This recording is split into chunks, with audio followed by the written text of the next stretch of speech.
Join Global Campus for a 360-degree education. Marwadi University, Rajkot, Gujarat.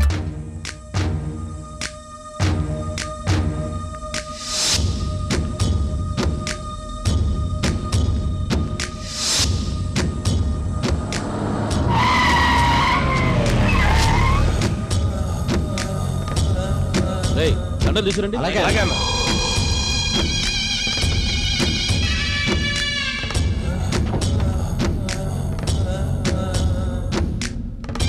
జబర్దస్తిగా ఉన్నావన్నా 6 నెలలైనా పెళ్లికల పోలే నాయనా సూర్య దండలు వేయించుకోవడానికి సూర్యగాడి ఇంకా చావలేదు నాన్న. జైల్లోనే వేసిన వాడికి స్కెచ్.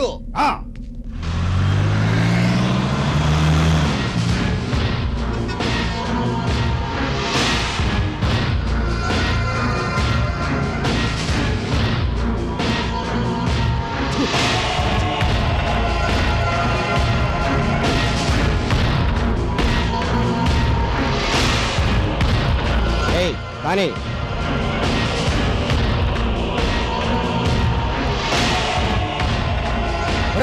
రైట్ కి పోనీ. దారి మర్చావా అన్న? మన ఇల్లు లెఫ్ట్ లో కదా. నేను మర్చిపోలేదురా. పోనీ సూర్య నువ్వు పనిరా. సూర్య ఆవేశం ఉన్నవాడికి ఆయుష్ తక్కువ అంటారు. నీ తండ్రి నేను చెప్తున్నాను, నా మాట విను. నువ్వు నా తండ్రివా? 6 నెలలు అనాథల జైల్లో బొద్దింకులు బల్లులు నల్లుల మధ్య బతికాను. ఒకసారి నన్ను చూడడానికి వచ్చావా? నీకో జుబ్బా ఖద్దర్ పంచే నల్లద్దాలు. నేనే నీ తండ్రిని అయి ఉంటే 6 నిమిషాల్లో బయట తీసుకొచ్చేవాడిని. నువ్వు అసమర్థుడు కాబట్టి 6 నెలలు పట్టింది. 6 నెలలు చిప్పుకూడు తింటూ మున్సిపాలిటీ వాటిలా జైలు ఊడ్చా, దోబిలా బట్టలు ఉతికా. అది కాదురా. అందుకే వాడికి జైల్లోనే వేసా స్కెచ్.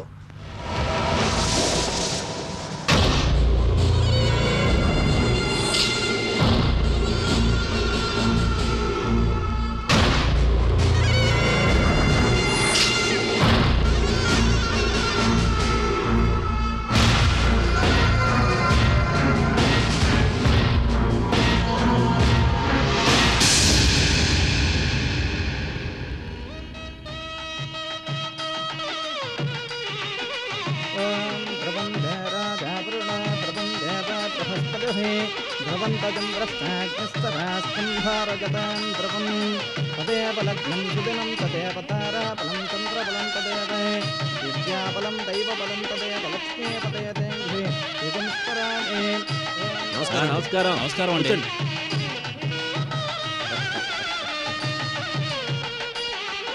రండి, మీకోసం ఎదురు చూస్తున్నాను. రండి ఎస్ఐ గారు. సారీ పార్ట్నర్, నీ కొడుకుని ఆశీర్వదించడానికి రాలేదు, అరెస్ట్ చేయించడానికి వచ్చాను. ఏమైంది పార్ట్నర్? నా కంపెనీలో మీకు తక్కువ షేర్లున్నా నీకు నీ కొడుక్కి ఎంతో మర్యాద ఇచ్చాను. దాన్ని మీరు దక్కించుకోలేకపోయారు. ఎంతో మందికి ఉపయోగపడే మందులు తయారు చేసే నా డ్రగ్స్ కంపెనీలో హెరాయిన్ లాంటి మత్తు మందులు స్మగుల్ చేసి ఎంతో మంది జీవితాలు నాశనం చేశాడు. తప్పే, నేను కాదంటూ లేదు. నేను వాడిని మందలిస్తాను. మీకు దండం పెడతాను. ముందు వాడిని 3 ముళ్ళు వేయండి. కానిస్టేబుల్స్ అరెస్ట్ చేయండి. Yes sir.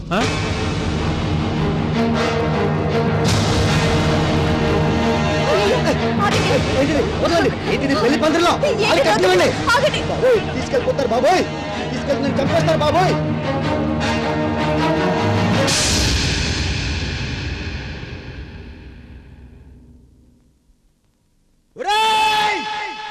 చలపతి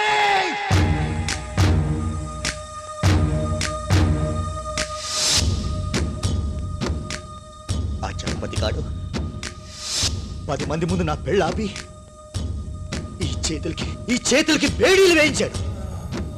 నా కాబోయే పెళ్ళంతో 7 అడుగులు నడిచే టైంలో నా చేత 7 ఊసులు లెక్క పెట్టించాడు. అందుకే వాట్ స్కెచ్ ఫినిష్ చేస్తా. నీలా ఆవేశపడి స్కెచ్లు వేసిన వాళ్ళంతా రాజమండ్రి సెంట్రల్ జైల్లో చిప్పకూడు తింటున్నారా?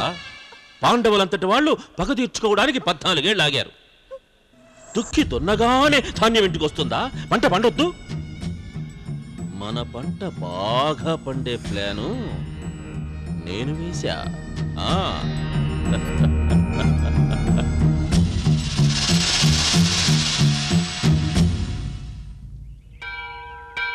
అర్చన చేయించండి. అలాగేనమ్మా.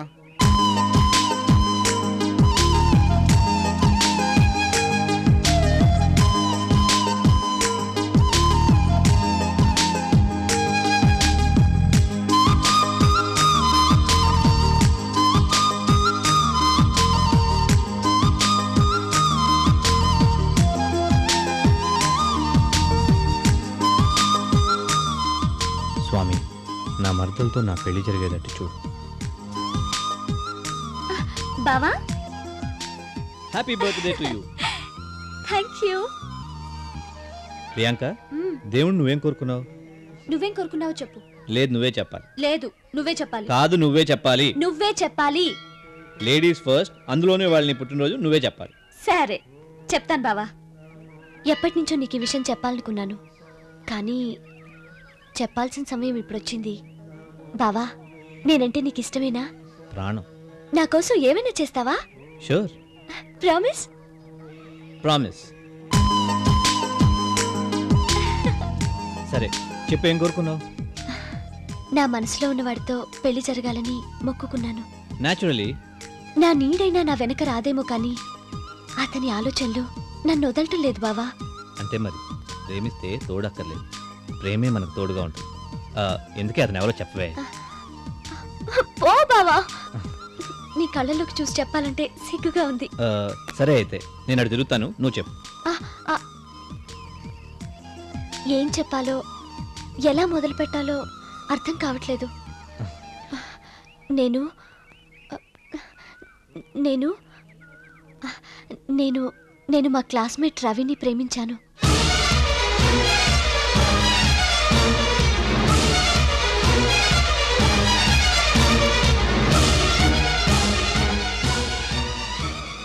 అతను చాలా మంచివాడు. 3 సంవత్సరాలుగా సిన్సియర్గా నన్ను ప్రేమిస్తున్నాడు. నేనంటే అతనికి పిచ్చి ప్రేమ.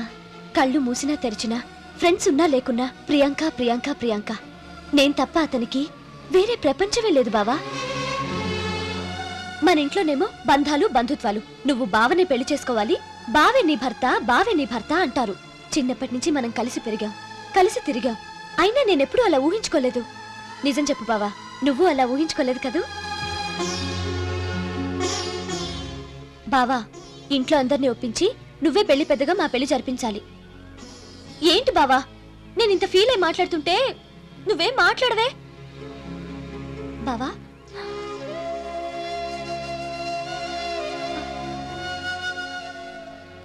ఏంటి బావా, ఏమైంది? ఏం లేదు, ప్రతి పుట్టినరోజుకి నువ్వేదో ఒకటి అడిగేదాన్ని, కానీ ఈ పుట్టినరోజుకి నేను నిన్ను అడుగుదాం అనుకున్నాను. పెద్ద కోరిక కోరి నన్ను పెద్దవాడిని చేశావు. బావా, నువ్వు కాదంటే మేమిద్దరం బతకం. చావడానికైతే ప్రేమించడం దేనికే? ప్రేమ అనేది కళ్ళతో మొదలై కష్టాలతో ఆగిపోయేది కాదు, మనసులో మొదలై మట్టిలో కలిసే వరకు ఉండేది. నువ్వు ప్రేమించిన రవితో నీ పెళ్లి నేను చేస్తాను. నవమి, దశమి, అష్టమి, శుక్రవారం. వచ్చే వైశాఖ మాసం ఏకాదశి నాడు దివ్యమైన ముహూర్తం ఉంది. అమ్మాయి అబ్బాయి జాతకాలను బట్టి ఈ ముహూర్తంలోనే వివాహం చేస్తే శ్రేష్టంగా ఉంటుంది. మరైతే ఇంకే ఆ ముహూర్తమే ఖాయం చేయండి. నువ్వేమంటా అన్నయ్య? ఇంకా దగ్గరలో మంచి ముహూర్తాలు లేవా పంతులు గారు? చాలే ఊరుకో బావా, ఆడపెళ్లి వాళ్ళం, మాకంటే ఎక్కువ తొందరగా ఉందే. రావినై సమయానికి వచ్చావు. ముహూర్తం పెడుతున్నారు. ముహూర్తమా? పెళ్ళి ఎవరికి? ఇంకెవరికి? నీకు ప్రియాంకకి. నా పెళ్లి నాకు తెలియకుండా జరగటం ఏంటమ్మా? తెలియకపోవటానికి ఏముందిరా, అమ్మాయి పుట్టినప్పటి నుంచి మీ ఇద్దరు భార్యాభర్తలు అనుకున్నాగా. మీరు అనుకుంటే సరిపోతుందా? ప్రియా నేను కలిసి పెరిగాం, కలిసి తిరిగాం, కానీ ఏ రోజు కలిసి బతకాలని, కలిసి ఉండాలని అనుకోలేదే. ఊరుకోలుడు, నువ్వు తమాషా కూడా నా కూతుర్ని పెళ్లి చేసుకున్నాను అనకూడదు. నేను మాట్లాడేది సీరియస్గానే. ప్రియతో కలిసి తప్పటడుగులు వేసినంత మాత్రాన 7 అడుగులు వేయాలనే రూల్ ఏం లేదు. పెళ్ళనేది రైలు ప్రయాణం లాంటిది కాదు, ఎవరితో పడితే వాళ్ళతో ప్రయాణం చేయటానికి. ఇది జీవితం, నచ్చిన వాళ్ళతోనే ప్రయాణం చేయాలి. ఇంత రూల్స్ రెగ్యులేషన్స్ మాట్లాడేవాడివి ప్రియతో ఎందుకు అంత చనువుగా తిరిగావు? సరే ఓకే, ఇంతకీ ఈ విషయం చెప్పు. ప్రియ అంటే నీకు ఇష్టమా లేదా? ఇష్టమా అంటే నాకు నువ్వంటే ఇష్టం, మావయ్య అంటే ఇష్టం, అలాగే ప్రియ అంటే ఇష్టం. కానీ పెళ్లి చేసుకోవటాకంటూ ఒక ఇష్టం ఉండాలిగా. నేను మనస్ఫూర్తిగా ఈ అమ్మాయిని ప్రేమిస్తాను.